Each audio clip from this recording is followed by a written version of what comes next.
Totalmente de acuerdo, María Consuelo. Es que yo no le estoy discutiendo que el señor Durán tenga el derecho. ¿Quién ha dicho que el señor Durán no tiene el derecho? No, pero de pronto por ahí también le pega. De eso no hay ninguna duda. Él tiene el derecho, tiene el derecho que se está yendo a jugar al fútbol árabe. Me parece bien. Lo que estoy diciendo es, va a ser impúdicamente rico. Y nadie es impúdicamente rico. Y con su esfuerzo, con sus madrugadas. Yo tengo un amigo que siempre me ha enseñado que los ricos siempre quieren un poco más. Siempre quieren un poco más. Y a los 26 años, cuando se le acabe el contrato en el fútbol. Ya tendrá la vida definida y su familia tendrá también. 100 millones de dólares entre el bolsillo. Tal cual. De euros. Sí, tal cual. Felipe. Y, sí, de acuerdo. Como que y será feliz con toda su familia. Pero bueno, yo sí creo que es una Durán, perfecto, que John Hader sea feliz, que haga lo que quiera, que monte la empresa. La pregunta es quién lo va a reemplazar en la selección Colombia. Nadie lo va a reemplazar. Va a seguir jugando y va a seguir metiendo goles. Es un gran jugador. Esa es una buena pregunta, Héctor. Claro. Pero eso no es cierto. Él va a seguir jugando en la selección. Él está renunciando al fútbol de alto nivel. No es verdad. Y lo está cambiando por dinero. Y es respetable, perfecto. No, vale. Ahora, me dicen algunos oyentes, evalúe también que va a ser compañero de Cristiano Ronaldo. O sea, la pareja de atacantes en ese equipo árabe. ¿Qué te parece? Son Cristiano Ronaldo y John Hader Durán. Allá juegan para Cristiano Ronaldo. ¿Usted cree que ahora van a jugar para Durán? Lo cierto es que... Estando allá el sheriff. Bueno, a propósito, para pegarle un vistacito así de rápido a Cristiano. El hombre del equipo sigue siendo Cristiano Ronaldo. Firmó contrato. Que lleva los televidentes, los seguidores, los contratos, es Cristiano Ronaldo. Es decir, Durán va a jugar para Cristiano Ronaldo. No, es el gran ídolo y es el jugador que se lleva todos los focos. A propósito, tener uno ese maestro. ¿Qué tal? Felipe, a los 21, tiene 39 años Cristiano. Recién renovó hasta el 2026. Y va a ganar 200 millones de euros hasta ese corte. Y además se lleva el 5% del club. Es decir, se hace codueño. Los árabes le dijeron, quédese. Le damos 200 palos y le damos el 5% de esta fiesta. Eso es como cuando Pelé se fue para...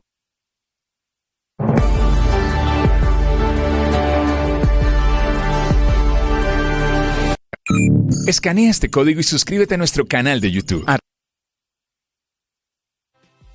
La Islámica acaban de liberar a 7 rehenes israelíes que estaban en el sur de Gaza. Noticia que se está produciendo en este momento. Israel anuncia que la Cruz Roja ya recibió a algunos de esos rehenes liberados esta mañana. Silvia Carrasco. Sí, Néstor, ha sido muy rápido. Ya están en manos del ejército israelí. En total, 8 rehenes. Son 3 israelíes y 5 tailandeses. Es un intercambio que no se había planeado. Se estableció el día de hoy porque la semana pasada no había cumplido Hamás con la entrega que había prometido. Y finalmente, anoche, Hamás dijo que iba a entregar también otros 5 rehenes tailandeses. ¿Qué ha pasado en estos últimos minutos? Se han vivido completas escenas de caos. A diferencia de lo que pasó el fin de semana, la narrativa ya no la controló Hamás. No habían esos hombres uniformados, perfectamente organizados, bien armados y controlados y tratando de mostrar que los rehenes no estaban sufriendo. Lo que se vivió hoy fue de caos absoluto. La multitud tratando de alcanzar a los rehenes, de acercarse a los rehenes, de tomar una foto, de tocarlos. Escucha un poco, este sonido nos transmite lo que se vivió allí en Gaza.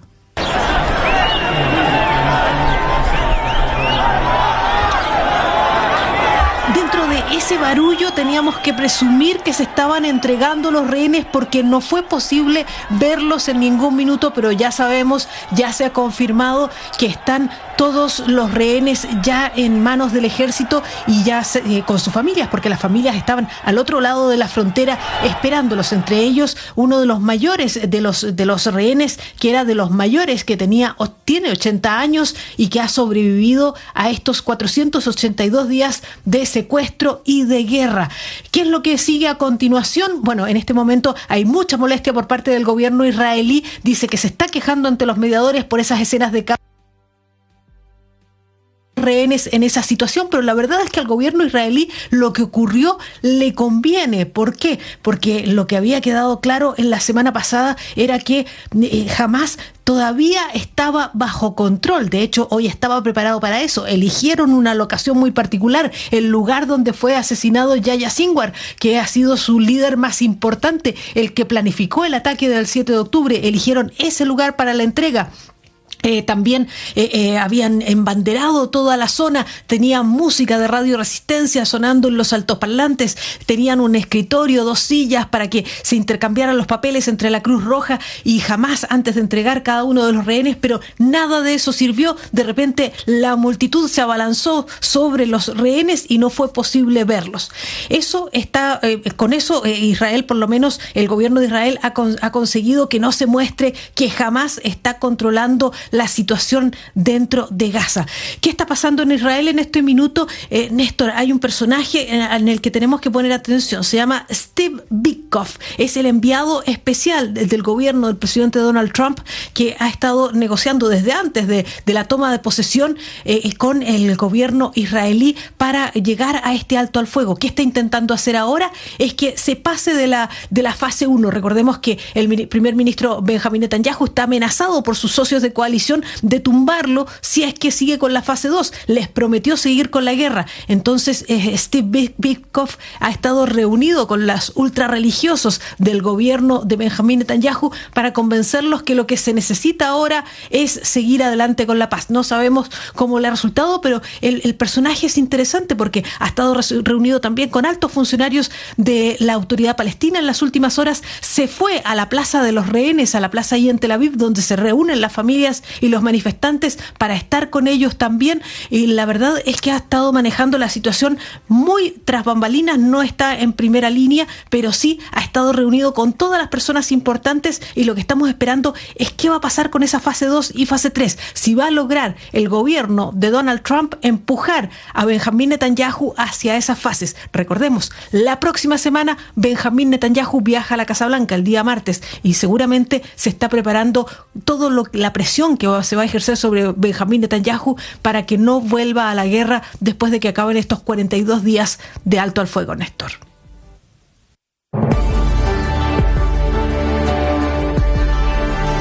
Ahora usted puede opinar. ¿Qué es una buena noticia en medio de tantas emergencias? Gracias a los más de 2.100.000 personas que hoy posicionan a Blue nuevamente como la emisora número 1 de los colombianos. Es un gusto saludarlos. Gracias por escucharnos. Gracias por vernos. Esto es Blue, parte del juego. Más que radio.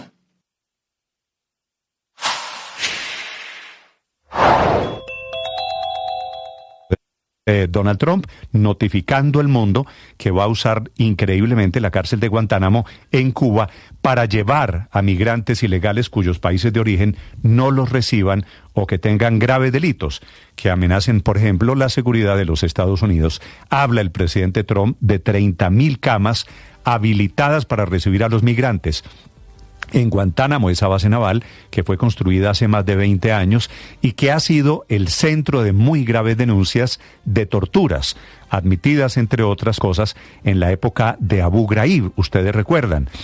El presidente Trump parece decidido a dar la batalla alrededor de la criminalidad, que es como él llama a los migrantes.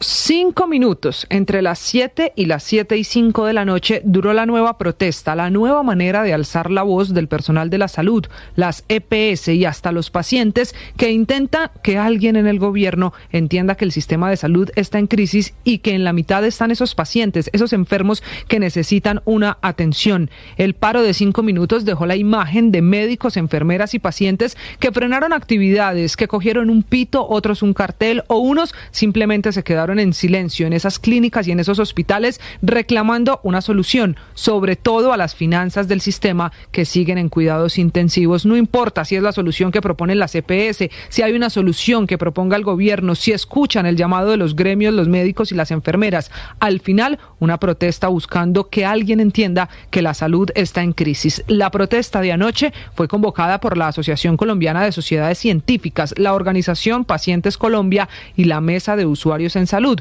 preocupados por el déficit del sistema, un déficit que podría aumentar en medio del recorte de aplazamiento de los 12 billones de pesos para 2025 del gobierno nacional. Es que en ese aplazamiento también está afectado el Ministerio de Salud con 211.000 millones de pesos menos, otro poquito menos de plata para este sistema de salud.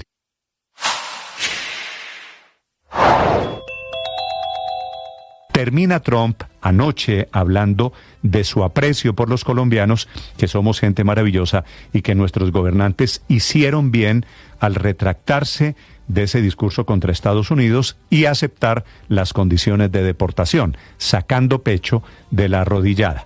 El problema es que parece que una cosa hizo la Cancillería para resolver la crisis diplomática y otra cosa muy diferente sigue pensando el presidente Petro, que vuelve a hablar mal de Trump, comparando las deportaciones de Estados Unidos con los judíos que iban en trenes a Auschwitz, a los campos de concentración. El padre Alberto Linero es periodista y también está en Mañanas Blue. 7 de la mañana, 11 minutos. Por mi condición de ex gordo, siempre estoy atento a lo que como. Conozco bien la sensación de usar la comida, no solo para nutrir el cuerpo, sino para aliviar el alma. Comer es mucho más que una necesidad biológica, es una experiencia cargada de emociones, de recuerdos y significados. Pero cuando la comida se convierte en refugio ante el malestar, entramos en el terreno de la alimentación emocional, ese mecanismo con el que intentamos calmar vacíos, distraemos el dolor o gestionar el estrés. Seguro te ha pasado. Días difíciles que terminan con un antojo de algo dulce, noches de ansiedad donde la comida se convierte en una especie de consuelo momentáneo. No es raro que el estrés nos lleve a premiarnos con lo que más placer inmediato nos da. Y está ahí el problema. La comida puede ofrecer alivio en el momento, pero cuando se convierte en la principal herramienta para manejar nuestras emociones, la relación con ella se distorsiona y deja de ser saludable. El gran engaño de la alimentación emocional es que ataca el síntoma, pero no la causa. Si comemos para calmar la ansiedad, la tristeza o la soledad, el placer es efímero y la sensación de vacío regresa con más fuerza. Después del atrancón, viene la culpa, la frustración y la repetición del ciclo. Más comida, más alivio temporal, más insatisfacción. La clave está en aprender a diferenciar el hambre real del hambre emocional. Antes de comer, detente un momento y pregúntate, ¿qué sientes realmente? Identificar nuestras emociones nos permite buscar formas más efectivas de gestionarlas. La actividad física, la meditación, la escritura o una conversación sincera con alguien de confianza puede ser herramienta mucho más poderosa y más sostenible que una nevera llena. No se trata de demonizar la comida, ni de renunciar al placer de comer, sino de recuperar el control. Comer debe ser un acto de autocuidado, no una fuga emocional. Las victorias y derrotas, la pasión y la afición en juego y los datos de lo último en deportes se lo presenta Mañanas Blue. Ya tenemos las 7 de la mañana, 13 minutos, momento para hablar de deportes, momento para seguir el paso a paso de la noticia del fútbol mundial, John Hader Durán. Les decíamos, ya desde Inglaterra confirman, se han cumplido los exámenes médicos y además se ratifica que mañana viernes estará partiendo el joven jugador antioqueño que nació en el Envigado Fútbol Club hacia territorio saudí. Un contrato a 5 años, 77 millones de euros, más variables que le pagan al Aston Villa y una vinculación anual que corresponderá a un pago de 20 millones de euros para el jugador colombiano, que se convertirá entonces en compañero de Cristiano Ronaldo. Deja la Premier marcando 12 goles en 29 partidos en esta temporada. Se ha referido al tema, oficializando su salida en torno al tema Durán y el Al Nassr, el técnico de los villanos del Aston Villa, el español Unai Emery. With John Durán, you know more or less everything we were speaking here, or my opinion about him. He's a fantastic player, fantastic potential young player. Ustedes ya lo saben todo acerca de Durán. Él es un jugador fantástico, potente, joven. For everything, Yo era muy cercano a él. To work with him in his development. Estaba trabajando en su desarrollo. Le daba mis consejos, pero hay personas más impacientes que otras. Los jugadores tienen sus objetivos y sus ambiciones. Un poco en torno a lo que ha significado en el impacto del Villa, estas las declaraciones del técnico Unai Emery y su salida del club. Bueno, veremos cómo empieza esta película y cuándo oficialmente se montará el show para la presentación de John Hader Durán, el joven delantero colombiano que ahora será compañero de Cristiano en el fútbol saudí. A propósito de esta liga, el Al Hilal está formalmente presentando oferta por Rodrigo, otra de las joyas brasileñas del fútbol mundial, hoy en el Real Madrid. 100 millones de euros sobre la mesa, procurándose el reemplazo de Neymar Jr. Y cambiamos de liga y nos vamos a una leyenda. En la MX, hoy ha hablado de Michelis, el técnico de los Rayados de Monterrey, y está ratificando una versión. Sergio Ramos, el legendario estrella jugador del Real Madrid y la selección de España, llegaría en las próximas horas al fútbol mexicano. Ha dicho de Michelis que su club, los Rayados de Monterrey, está trabajando fuertemente sobre esta contratación y que sería un honor tener a Ramos. Esto significaría que en los próximos días la Liga MX podría sumar al nombre de James Rodríguez el de Sergio Ramos, leyenda española, para fortalecer las caras de la Liga Mexicana. Hoy Sudamericano Sub-20, Colombia, nuestra selección nacional, tendrá su tercera salida. Será frente a Bolivia. Una baja confirmada, la de Alejandro Arará, del mediocampista por acumulación de tarjetas amarillas. Un triunfo frente a los bolivianos significaría la clasificación anticipada de Colombia al hexagonal final. En este momento, antes del juego, Argentina es líder con 7 puntos y Colombia segunda con 4. Insisto, si Colombia consigue 3 puntos, ya estará antes del duelo del próximo sábado frente a Brasil para cerrar la fase de grupos con tiquete a la próxima instancia. Será a las 3:30 de la tarde el servicio del equipo deportivo de Blue y también la señal del Gol Caracol. Y cerramos con Superliga, porque ha comenzado la disputa del título de campeón de campeones en Colombia. Se vieron las caras los mejores del 2024, Nacional y Bucaramanga. Empate en el Atanasio Girardot, un estadio completamente lleno a reventar. Nacional igualó 1-1 frente a un duro, físico y rocoso equipo leopardo. Los bumangueses ganaban 1-0 con gol de Castro. Asprilla consiguió el empate, así que esta finalísima está abierta para definirse el próximo jueves en el Estadio Américo Montanini de la ciudad de Bucaramanga.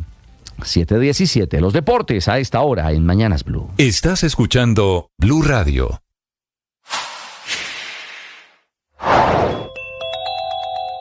Al final de la pelea por los pasaportes, Colombia se terminó salvando de pagar una multimillonaria demanda. Thomas Gregan Sons, que era la empresa que durante más de 15 años ha tenido a su cargo la expedición de los pasaportes, desistió de la demanda por 117.000 millones de pesos que había presentado ante el Tribunal Administrativo de Cundinamarca y la retiró de manera voluntaria después de interponerla porque el canciller Álvaro Leiva, para la época, declarara desierta la licitación pública 001 de 2023, que esa empresa se había ganado limpiamente entre 10 empresas que se presentaron para continuar con el diseño, la impresión de los pasaportes para los colombianos. El anuncio, que significa un triunfo para Colombia, lo hizo el saliente canciller Luis Gilberto Murillo, que llegó a ese ministerio en plena crisis y que se va dejando resuelto el chicharrón, ese problema que significaba un hueco en el bolsillo de las finanzas del Estado. Uno de los recursos limitados que tenemos es el tiempo. Por eso hay que saberlo aprovechar. Y hay que saberlo aprovechar en 3 dimensiones de la vida. 1, producir. 2, generarnos bienestar con las personas que amamos en los gustos que tenemos. Y 3, saber descansar. Son como las áreas en las que tú y yo tenemos que lograr que el tiempo sea lo más eficiente posible. El uso que hacemos de él. Por eso yo te recomiendo, 1, que tengas claro tu propósito de vida. 2, que tengas una estructura. La empresa Thomas Gregan Sons anuncia que desiste de la demanda que tenía contra la Cancillería colombiana por cuenta de los pasaportes, del lío alrededor de la licitación de los pasaportes en Colombia. Su abogado, su representante, es Juan Pablo Estrada. Doctor Estrada, buenos días. Néstor, muy buenos días para usted, para su equipo y para la audiencia de Blue Radio. Doctor Estrada, llevaban como un año largo en esta batalla. ¿Por qué decidieron retirar la demanda? ¿Qué pasó? Néstor, sí, en efecto, se iban a completar casi 2 años. En su momento, mis clientes consideraron que había que formular una reclamación judicial, lo hicieron, y siempre la pretensión principal fue que les permitieran ejecutar un contrato al que tenía derecho. En ese interreino, mientras el litigio llevaba su curso, la Cancillería nos ha contratado 2 veces, un contrato ya ejecutado, con una adición presupuestal importante, y hace casi 6 meses ya se celebró un segundo contrato que va hasta octubre, que seguramente tendrá también un escenario de ampliación. Eso nos puso en un escenario de que la satisfacción de la pretensión principal se consolidó, y juzgaron que no es de su ADN mantener litigios con el Estado y decidieron unilateralmente desistir de la demanda por sentir que esa pretensión principal que tenían planteada en sede judicial había resultado ya satisfecha con las 2 contrataciones, y son compañías que no viven de demandar al Estado, Néstor, sino de ejecutar cumplidamente contratos estatales. ¿Y usted dice que podría, cuando se acabe el contrato en octubre, haber otra prórroga?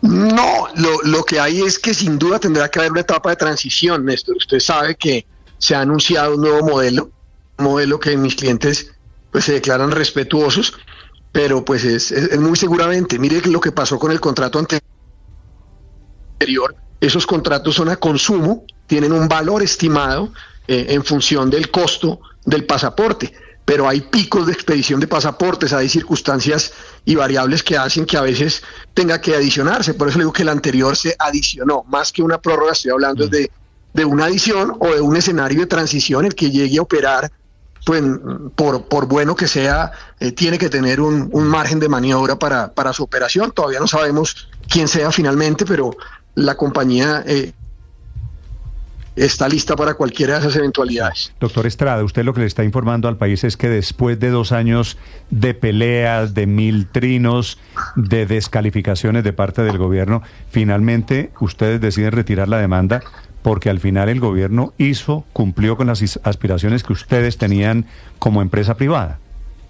Pues Néstor, nosotros, la empresa privada Thomas Gregg y Thales de Francia, sucursal Colombia, sienten que su aspiración se vio satisfecha con la ejecución de 2 contratos, les repito, uno ya concluido y otro que está en curso y que inicialmente va hasta octubre, y en esa medida son decisiones que se toman al interior de estas compañías que están en el tráfico jurídico permanente, y que, les repito, en el caso concreto de Thomas Gregg, en 60 años jamás había tenido que plantear una controversia contra el Estado. Luego no está en su ADN la litigiosidad con sus clientes.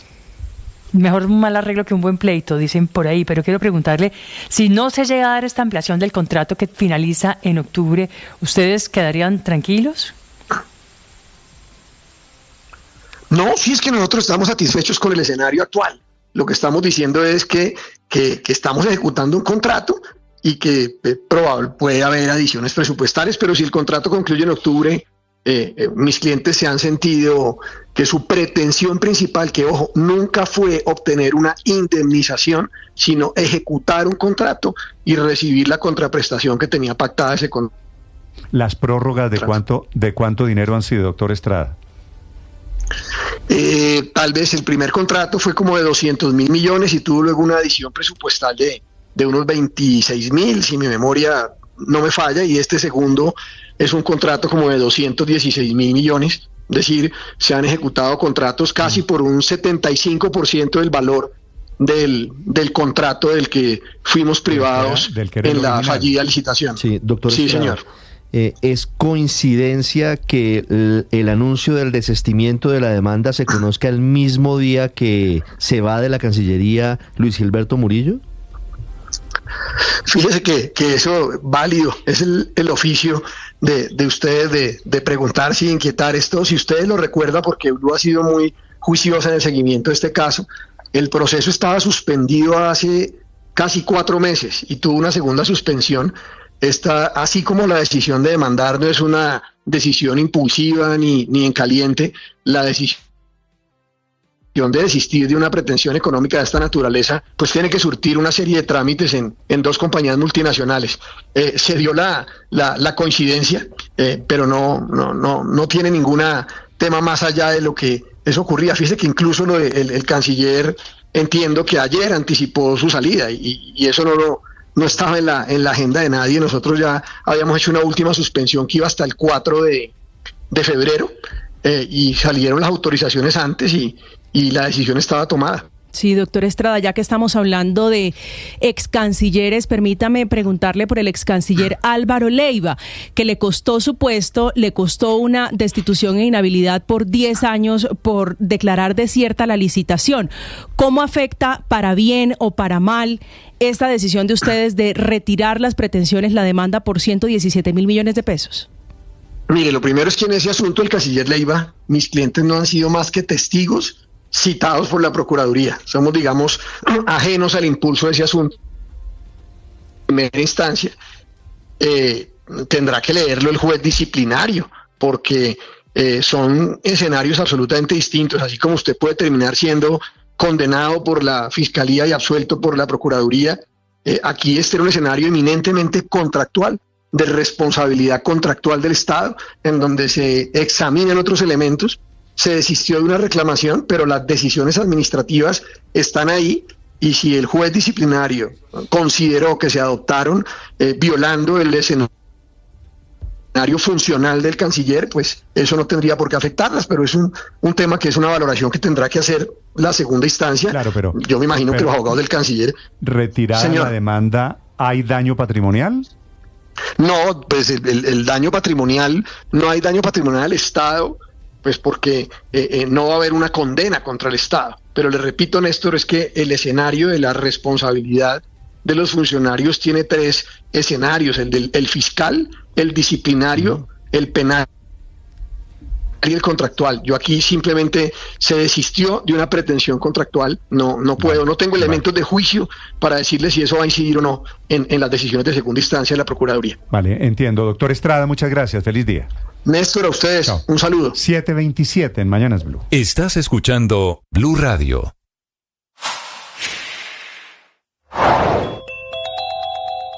Del presidente Donald Trump, notificando al mundo que va a usar increíblemente la cárcel de Guantánamo en Cuba para llevar a migrantes ilegales cuyos países de origen no los reciban o que tengan graves delitos, que amenacen, por ejemplo, la seguridad de los Estados Unidos. Habla el presidente Trump de 30.000 camas habilitadas para recibir a los migrantes en Guantánamo, esa base naval que fue construida hace más de 20 años y que ha sido el centro de muy graves denuncias de torturas, admitidas, entre otras cosas, en la época de Abu Ghraib, ustedes recuerdan. El presidente Trump parece decidido a dar la batalla alrededor de la criminalidad, que es como él llama a los migrantes.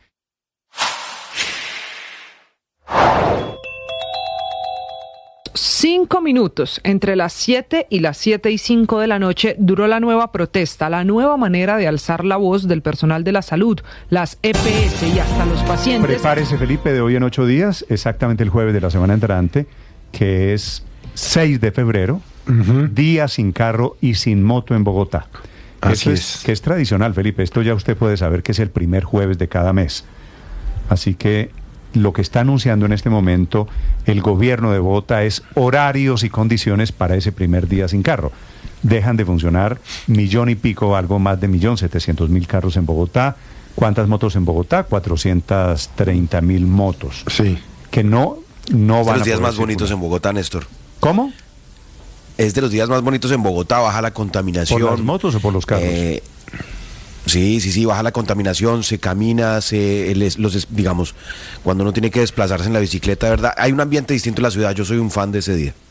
Pues el jueves tendrá su día más divino de Bogotá, 7:29, con las autoridades de Bogotá en este momento desde la alcaldía. Cristian Correa.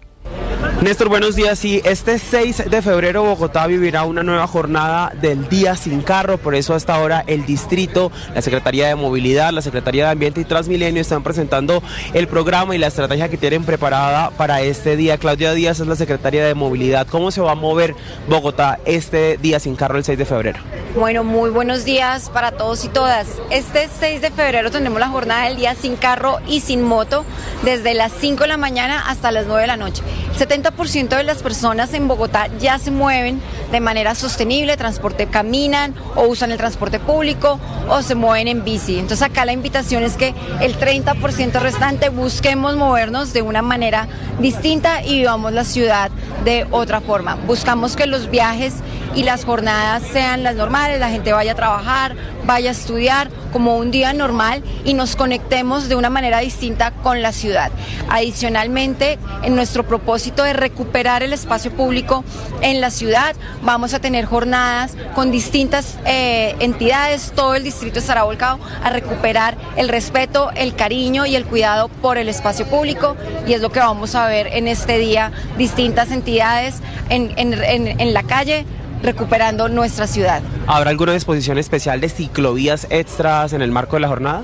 Bueno, aparte de nuestros 661 kilómetros de ciclorruta, con el IRD vamos a disponer 89 kilómetros de ciclovía. Entonces, aquí las principales vías que normalmente tienen ciclovía los domingos también estarán disponibles en la ciudad, la avenida Boyacá, la 26, la séptima, la 170, bueno, toda la información, igual el detalle lo pueden consultar en nuestra página web www.movilidadbogotá.gov.co, así como las excepciones, que es muy importante, quiénes pueden salir y quiénes no pueden salir.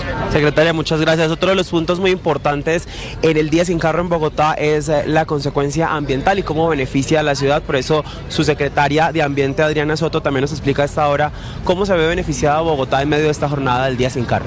Bueno, Bogotá se ve beneficiada no solamente en calidad del aire, sino también en ruido. En ruido, por ejemplo, tenemos una cifra impactante. El tráfico que rueda, es decir, el de los vehículos, es el 89% de la problemática de ruido de toda la ciudad.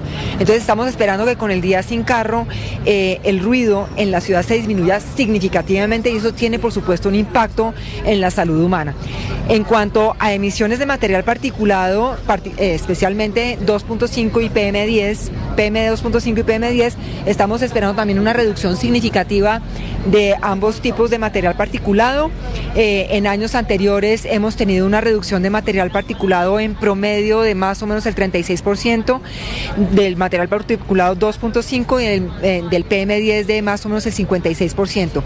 Y asimismo de carbón negro, que este es un contaminante importante. Entonces tenemos reducciones importantes en emisiones de material particulado en el Día Sin Carro, pero también emisiones muy importantes en ruido, y por lo tanto el Día Sin Carro es bienestar para la ciudadanía, y aquí viene la invitación nuevamente a continuar usando y a incrementar el uso de medios de transporte sostenible, bajos en emisiones, cero emisiones, como la bicicleta y el transporte público. Secretaria, muchas gracias. Además, la empresa Transmilenio informó que estará disponible el 100% de su flota durante todo el día, desde las 4 de la mañana hasta las 11 de la noche, y no solamente en las horas pico como suele hacerse usualmente, Néstor. Estás escuchando Blue Radio. 1 millón. 1 millón. 1 millón de noticias, sueños, emociones. 1 millón de seguidores. 1 millón de seguidores. 1 millón. Decirlo suena fácil. Lograrlo es de trabajo. Mucho trabajo. Ya somos más de 1 millón de suscriptores en nuestro canal de YouTube. Y sumando, 1.010.000. Sumando, 1.020.000. Y sumando. Blue, más que radio.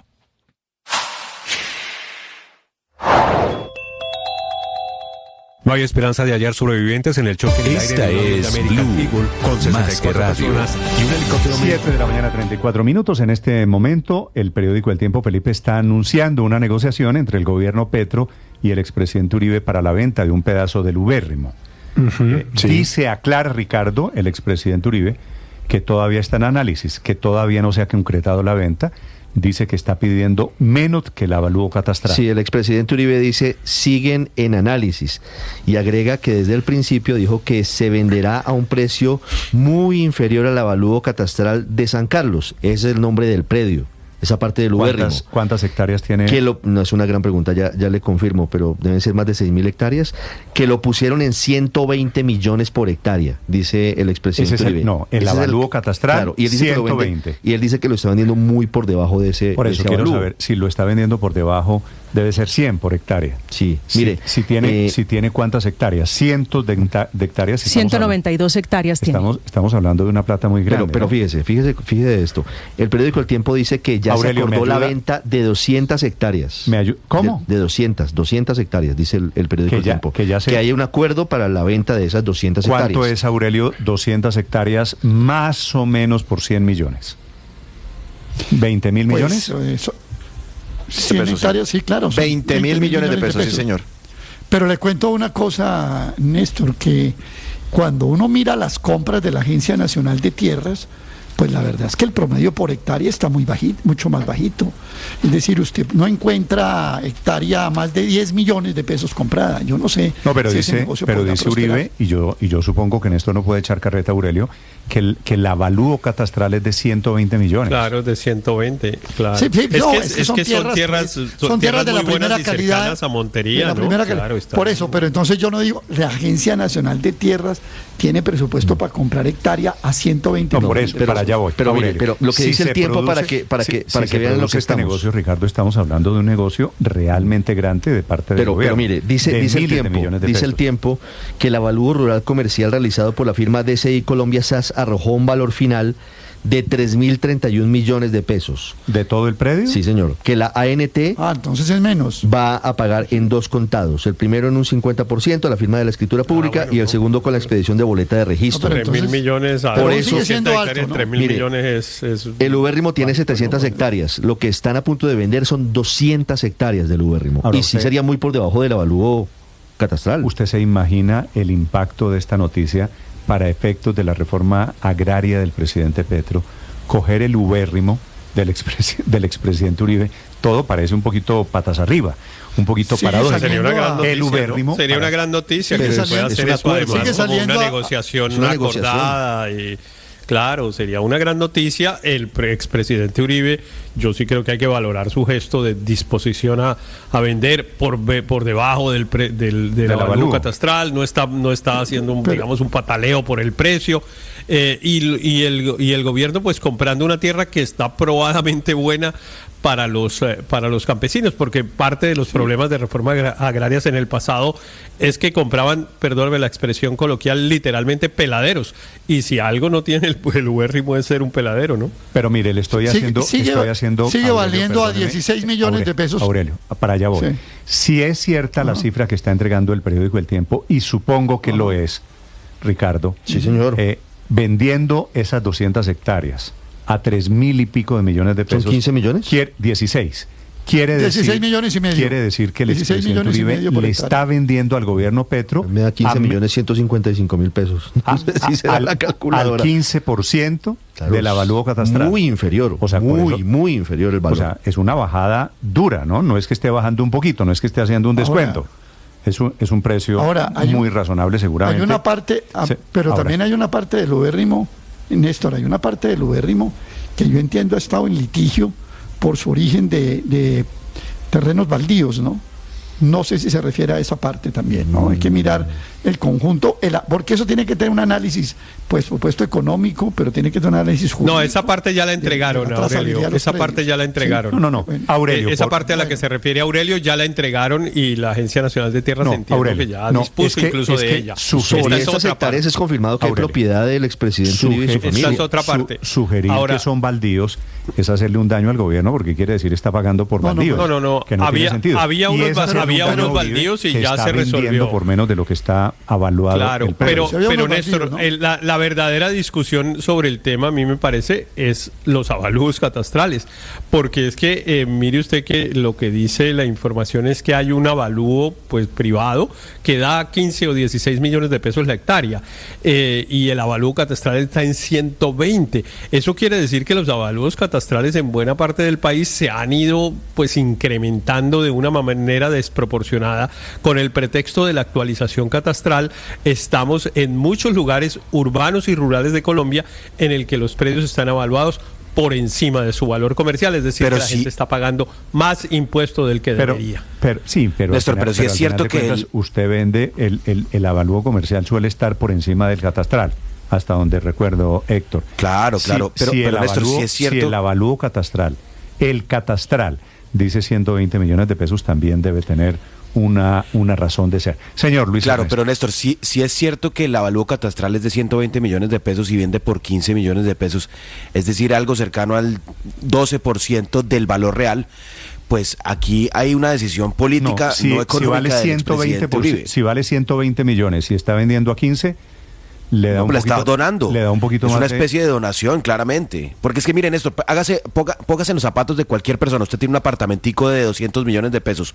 Usted está dispuesto a vender su apartamento por 30, pues únicamente si quiere hacer un gesto. Usted si no lo vendería, porque además ahí nadie le está obligando a vender. Entonces yo sí creo que, pues coincido con los compañeros, esto sería una gran noticia porque es un gran símbolo de la reforma agraria, y es que 30 familias puedan tener minifundios en un predio que era de una única familia, y que además el Estado pueda acceder a esas hectáreas con un precio razonable y bueno. Pues la verdad creo que sería, insisto, una decisión política del expresidente Uribe venderlo, como es una decisión política del gobierno Petro ir a buscar ese predio, porque había muchas alternativas. Ellos quieren comprar el ubérrimo y un pedazo para repartirlo por un símbolo político, y si el expresidente Uribe, lo vende, es igualmente una decisión política. Pero además es un inmenso símbolo político. El anuncio oficial todavía no se hace, es una noticia que está en desarrollo. El director de la Agencia de Tierras estaba en Montería, que es la ciudad más cercana. Allí aterrizan, me imagino, estaba negociando directamente con el expresidente Uribe. María Consuelo. Claro, no, pero además es que es importante que la gente sepa que según estudios del IICA, los dos puntos más fértiles de Colombia, las mejores tierras de Colombia para cultivar, son las del Valle del Cauca y las del Valle del Sinú. O sea, aquí no se está haciendo una salida, un desengüese de esa tierra, sino que es una verdadera joya lo que se está entregando con este precio, en un negocio, por supuesto, pero un negocio que sí está cargado de simbolismo y de generosidad. Sí. Felipe, todavía está por confirmar esta noticia. Me imagino que van a hacer un acto, imagínese usted, gobierno Petro, comprándole a Uribe una parte del ubérrimo para sacar adelante una reforma agraria en esa zona del departamento del Caribe colombiano. Porque ese es el símbolo, ¿no? Departamento de Córdoba. Claro, no estoy seguro que el presidente Uribe se preste para un acto de esos. No estoy seguro. Pues no lo sé, pero mire, Felipe, no lo veo. Pues puedo estar equivocado, Felipe, pero no lo veo en eso. No van a aparecer Uribe y Petro, seguro, estoy de acuerdo con usted. Pero el gobierno Petro va a utilizar políticamente estar comprando hoy un pedazo del ubérrimo, no tenga ninguna duda. Bueno, pero por supuesto, Néstor, mire, a mí me alegra saber que son tierras buenas y que los beneficiarios van a quedar con unas tierras muy buenas, que además están bien conectadas, cercanas a una ciudad y todo, pero pues yo creo que la motivación original sí es el simbolismo político de decirle, del presidente Petro, decirle a los sectores que lo apoyan en la izquierda, mire cómo le quitamos unas tierras a la familia Uribe. Pero por otro lado entra en competencia con el simbolismo político de que el presidente Uribe muestre una generosidad tan amplia. Es decir, mire que estoy vendiendo estas tierras a un valor muy, muy inferior de lo que podría obtener por ellas si las saco a la venta en el mercado. Entonces ahí va a haber una competencia de simbología política que pues ya veremos quién sale ganador, pero pues por lo menos yo me imagino que ante las barras del presidente Petro, pues él saldrá muy beneficiado de esto. El gesto del presidente Uribe tal vez tenga un alcance mayor. De acuerdo, 7 de la mañana, 43 minutos. Para quien quiera opinar, esta Aurelio, es una noticia de esta mañana, una noticia en desarrollo. Repito, está en Montería. El doctor, se llama el director de la Agencia de Tierras, Felipe Harman, que había sido alcalde de Villavicencio, negociando directamente la compra del ubérrimo, viene para Bogotá. Pero la cuenta Blue Radio Com y cuenta Néstor Morales si usted quiere hablar de esta noticia de esta mañana de jueves, Aurelio.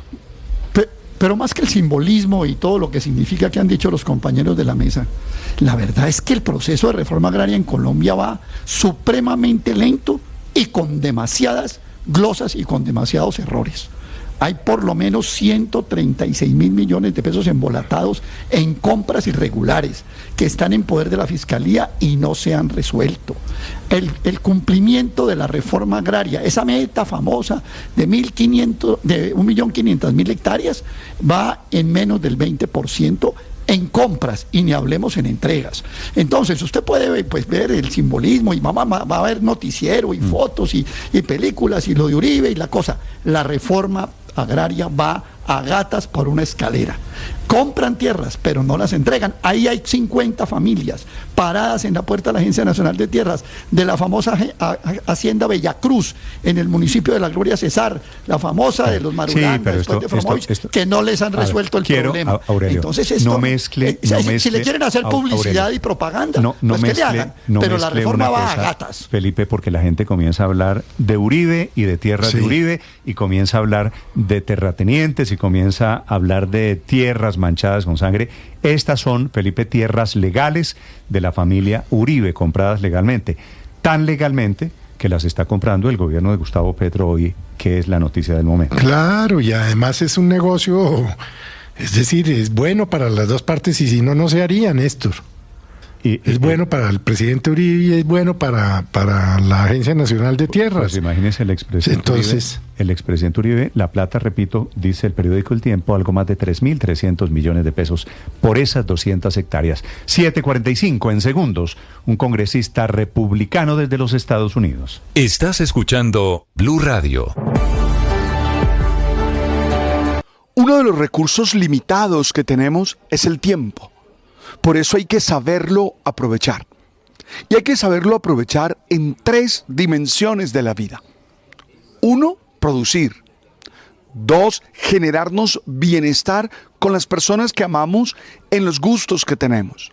Y 3, saber descansar. Son como las áreas en las que tú y yo tenemos que lograr que el tiempo sea lo más eficiente posible. El uso que hacemos de él. Por eso yo te recomiendo, 1, que tengas claro tu propósito de vida. 36, el gobierno colombiano, Colombia toda terminó metida en el sándwich de la nueva política sobre deportaciones del presidente Donald Trump contra inmigrantes ilegales.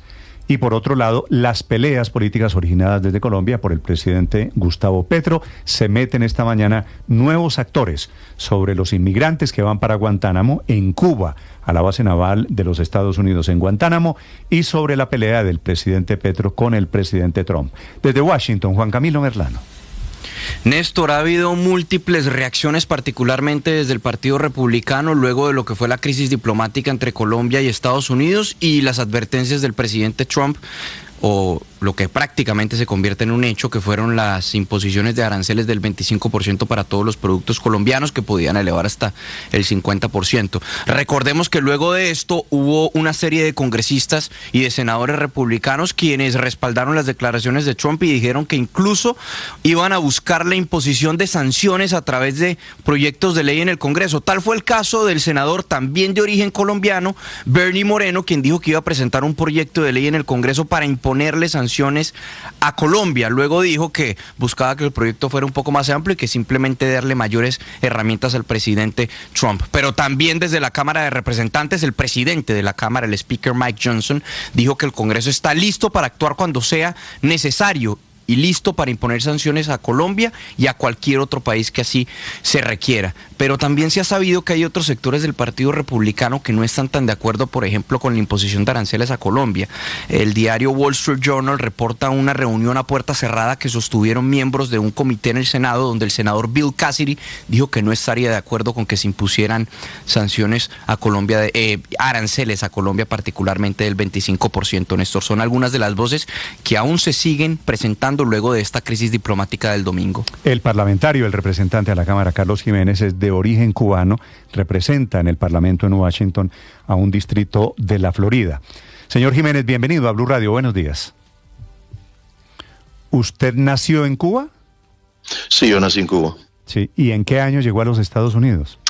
En el año 60, así que he estado aquí un poquitico de tiempo. Es decir, llegando Fidel Castro al poder y usted yéndose para Miami.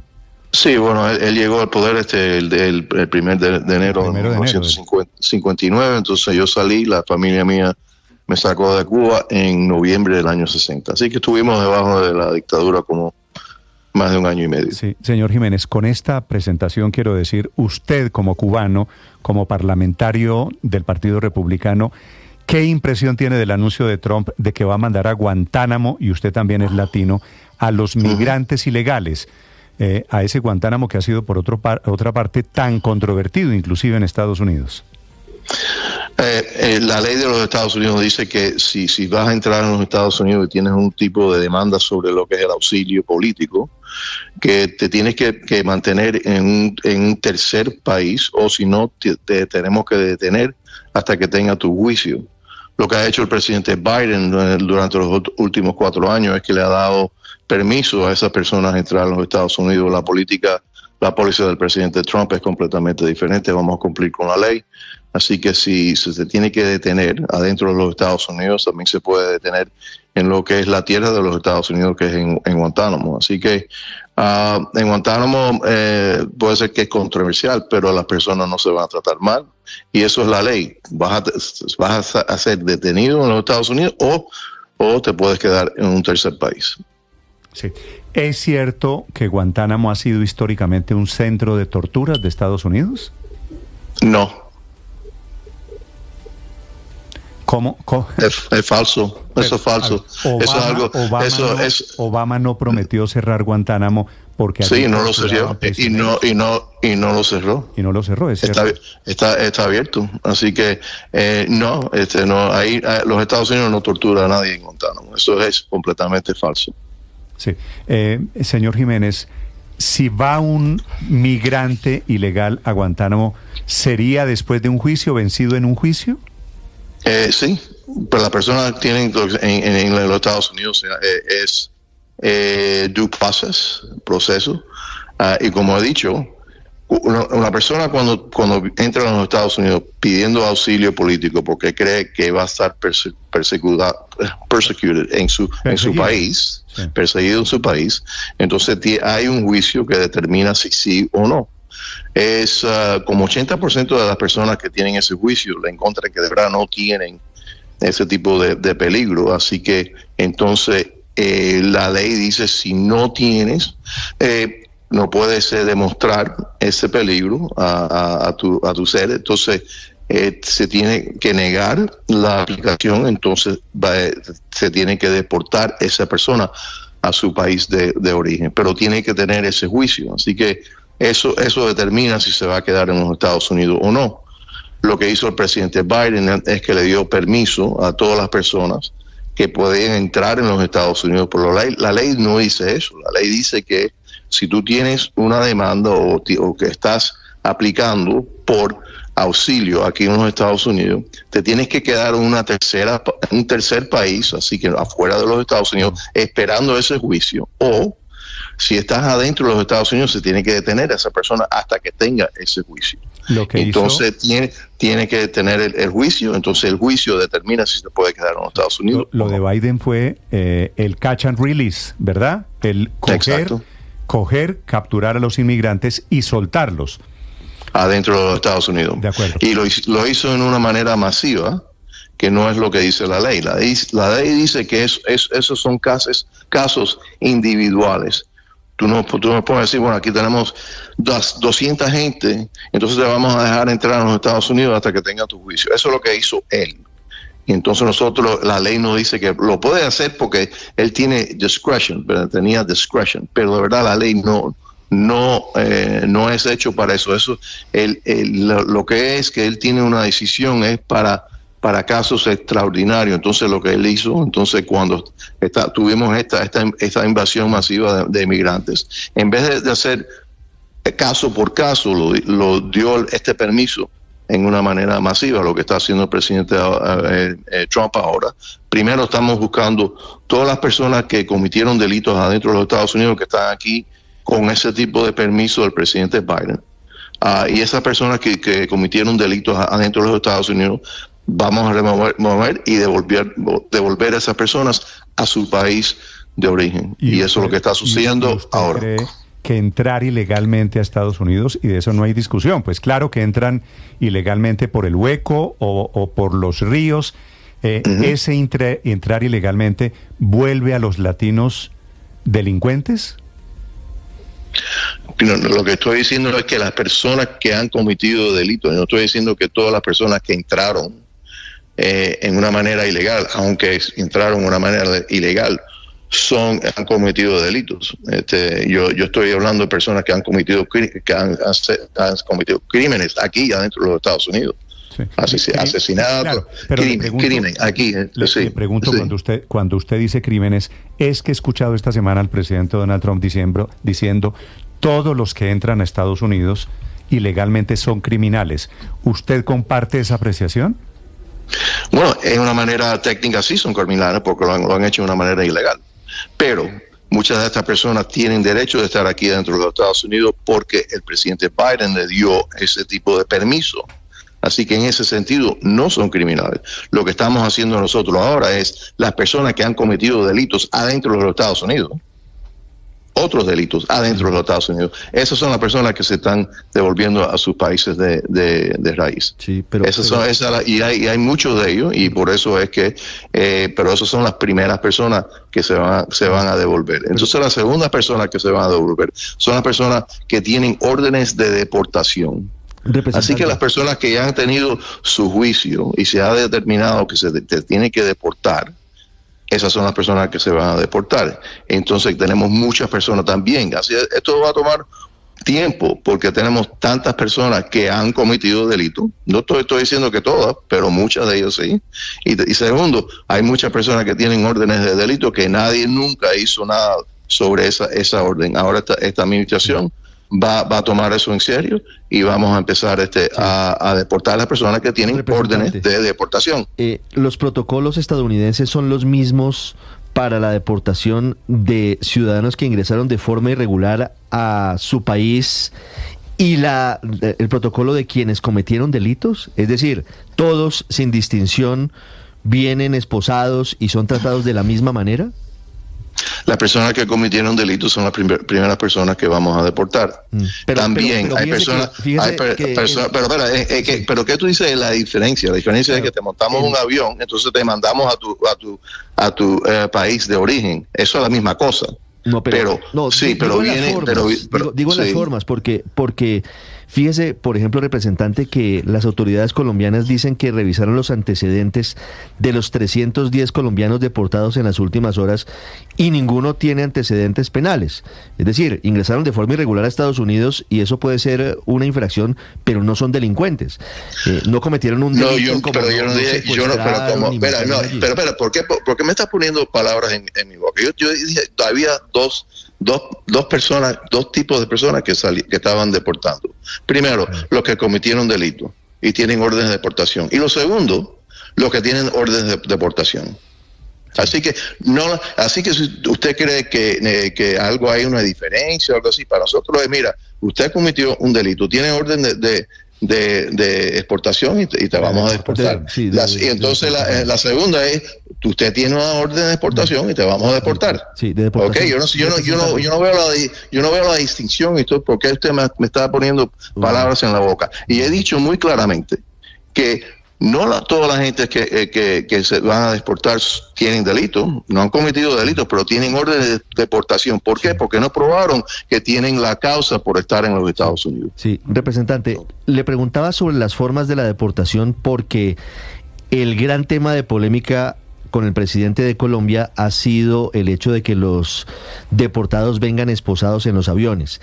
Ese protocolo, la pregunta es, ¿se utiliza igual para los deportados que no cumplieron requisitos migratorios que los delincuentes reconocidos y comprobados en Estados Unidos? ¿No hay diferencia entre quien es deportado porque ingresó irregularmente a Estados Unidos y quien fue hallado cometiendo delitos? De lo que yo sepa, hay diferencia. Las personas que cometieron delitos en los Estados Unidos, eso es lo que vienen expulsados. No las personas que simplemente le negaron la entrada a los Estados Unidos. Así que hay una diferencia. Entonces, si eres un criminal y estás en los Estados Unidos, cuando te montas en el avión, etcétera, sí, vas a estar expulsado porque eres un criminal que te estamos devolviendo a tu país de raíz. Ahora, si no eres un criminal así, yo espero que no lo traten de esa manera.